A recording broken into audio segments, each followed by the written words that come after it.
Bienvenue à tous dans notre Zoom. Mon invité aujourd'hui, Odile Pruvot. Bonjour madame. Bonjour. Odile Pruvot, vous êtes enseignante à Montreuil-sous-Bois en histoire-géographie. Vous êtes adjointe de direction en collège et vous publiez un charmant petit roman à l'intention des plus jeunes, L'Oréden ou Le chemin des étoiles, chez Pierre Tecky éditeur. Odile Pruvot, pour faire le pitch, sans dévoiler l'intrigue de votre roman, le récit se déroule en 2233 à la suite d'un cataclysme dans un monde coupé en deux avec d'un côté l'Oréden, une société harmonieuse revenue à la nature, et de l'autre l'Austrasie qui vit dans les ruines de notre monde actuel et dans une grande misère. La jeune héroïne, donc, c'est Alban qui va rejoindre Alpin en Austrasie et elle va tout mettre en œuvre pour réunir les deux mondes. Donc je le disais, nous n'allons pas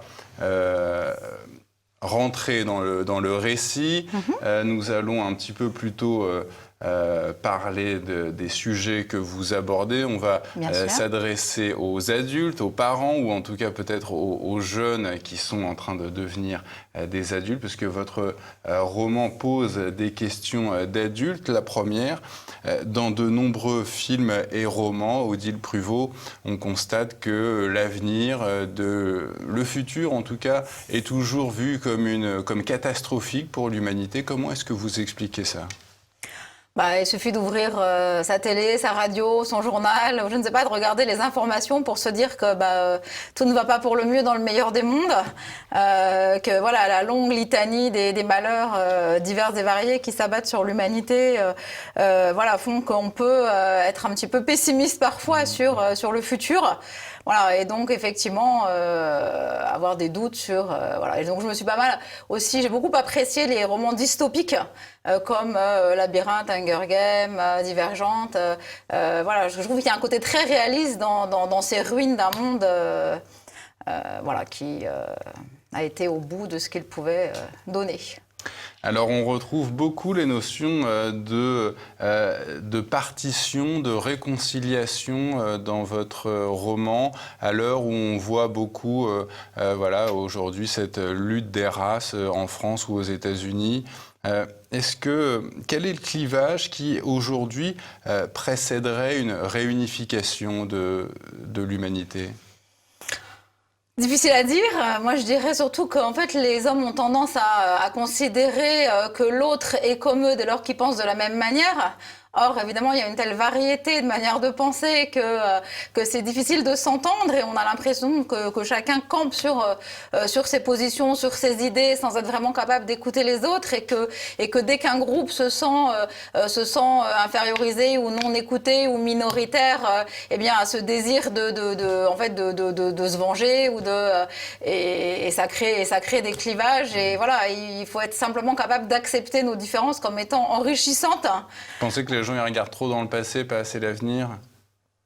Ils sont tout le temps dans l'idée de la vengeance. Oui, je trouve qu'on est trop tourné vers l'histoire et vers un regard négatif sur l'histoire. Sur la colonisation, sur des choses dont on ne voit plus que les aspects négatifs et dont on n'arrive pas à sortir. Et peut-être aussi que l'idée que les privilégiés ne sont pas toujours ce qu'on croit. On veut souvent opposer les uns aux autres, dire qu'un tel a plus de privilèges, mais au fond, est-ce que vous croyez à cette notion de privilégié ? En tout cas, les privilégiés, c'est peut-être une ultra-minorité. Où les privilégiés ne sont pas forcément ce qu'on croit, effectivement. La notion de privilège supposée en France abolie le 4 août 1789, mais qui ne l'ont jamais réellement été. Les privilégiés ne sont pas forcément, effectivement, ceux auxquels on penserait... Votre société, donc L'Oréden, on va mettre la couverture de votre ouvrage en post-production, est une nature idéalisée. Est-ce que l'écologisme en vogue vous a inspiré ? Je ne sais pas si c'est l'écologisme en vogue, mais en tout cas, j'ai beaucoup aimé l'encyclique du pape François Laudato Si, sur le fait qu'il faut prendre soin de la planète, de la création. Dans l'Oréden, il y a un écho à Éden, au jardin d'Éden. Donc une écologie qui remonterait à ses sources, on va dire, plus qu'un mouvement écologique un peu politisé. Juste prendre soin de notre environnement, quoi, et aussi de la création et du Vous faites souvent des références au créateur, à une certaine transcendance, en disant que finalement la nature n'est que c'est vraiment, quelque part, c'est Dieu, quoi. La nature, quelque part, c'est Dieu, ou elle nous est donnée par Dieu, effectivement. J'ai beaucoup aimé récemment, c'est pas forcément de l'écologie directe, mais tous les livres qui sont sortis de cet auteur allemand sur les arbres, la vie des arbres, la vie des animaux, qui ont connu d'ailleurs un très vif succès. Enfin, je pense qu'on s'est un petit peu éloigné, effectivement. On s'est bétonné, on s'est enfermé dans des villes. Et la redécouverte de la nature, pour certains, qui s'est faite justement au moment du confinement, confinés à la campagne ou confinés, et se remettre au rythme de la nature, de la floraison, des plantes, et redécouvrir un univers qu'on avait un peu oublié.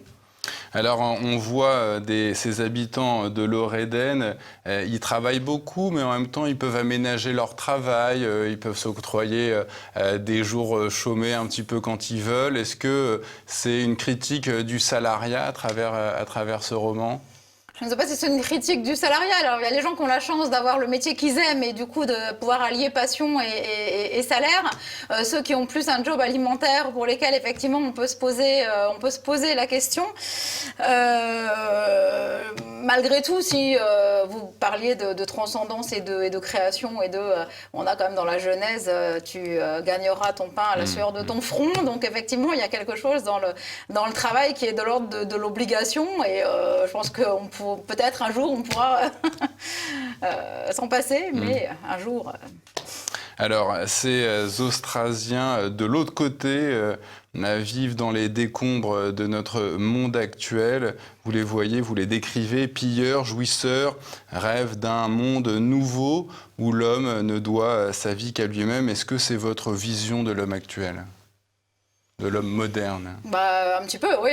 C'est-à-dire qu'avec la société de consommation, on en veut toujours plus, on veut toujours profiter davantage. Et finalement, on n'est jamais satisfait. Un plaisir en chasse un autre, en appelle un autre. Et au final, on ne prend même plus le temps de savourer, de profiter. On est dans une sorte de course en avant. Et effectivement, pour moi, ça caractérise un peu le monde actuel. Alors, toujours dans cette idée de partition, ces Austrasiens, toujours, voilà, ils sont isolés, rejetés, méfiants, vivant dans des conditions extrêmes. Ça serait qui ces Austrasiens aujourd'hui dans notre société ? Tout dépend. Pour moi, les Austrasiens, c'est ceux qui, justement, par souci de consommation permanente, ont fini par tout perdre. Donc ce serait les consuméristes individualistes. Maintenant, si on les décrit comme ceux qui sont rejetés et qui doivent survivre, alors là, ça pourrait recouvrir dans notre monde beaucoup de réalités très différentes, que ce soit des populations en guerre, que ce soit des populations défavorisées, que ce soit... on n'est pas sur les mêmes registres. Et alors, on retrouve beaucoup de choses de notre réalité, notamment quand vous évoquez la volonté des dirigeants de cette société austrasienne de détruire les traces du culte. Ils la qualifient de inférieure, les signes du culte inférieur, c'est de la superstition. Est-ce que vous retrouvez aujourd'hui, dans les interdictions récentes d'exercer le culte, est-ce que vous retrouvez quelque part chez nos dirigeants actuels un petit peu cette capacité qu'ils ont de réduire la religion à rien, en fait ?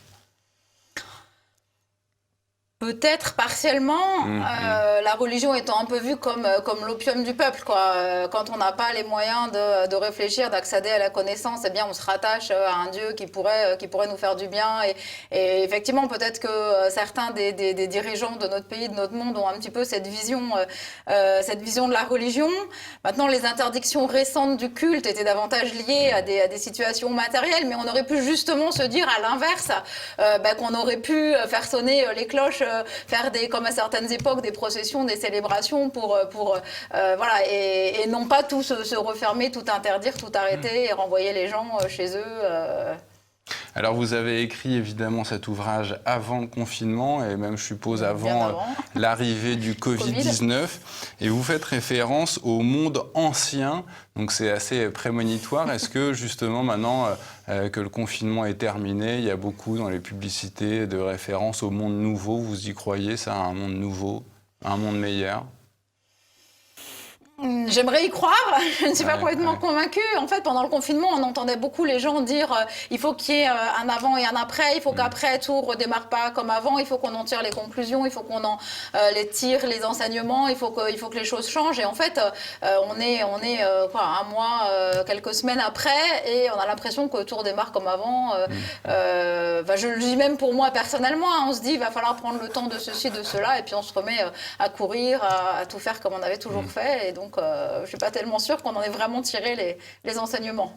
Il y a aussi beaucoup référence à cette notion de salut. Là, l'homme ne peut pas se sauver seul. Vous renvoyez l'homme à ce qu'il est, finalement, une simple créature.